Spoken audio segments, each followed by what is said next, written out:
যমুনার অভিমুখে রওনা দিয়েছেন পোশাক শ্রমিকেরা। তারা বলছেন যে বিগত 3 থেকে 4 মাসের মতো তারা বকেয়া বেতন পান।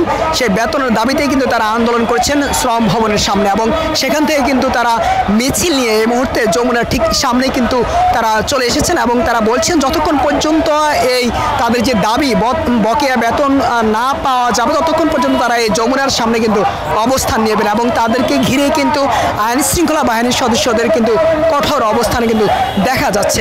দর্শক, এই মুহূর্তে যেমনটি দেখতে পাচ্ছেন যে পোশাক শ্রমিক এবং পুলিশ কিন্তু মুখোমুখি অবস্থান করছেন, এবং পোশাক শ্রমিকদের দাবি তারা বিগত 4 থেকে 5 মাসের মতো কিন্তু তারা বেতন পান। সে বেতনের দাবিতে কিন্তু তারা এই মুহূর্তে যমুনার অভিমুখে কিন্তু তারা রওনা দিয়েছেন, এবং বলছেন যে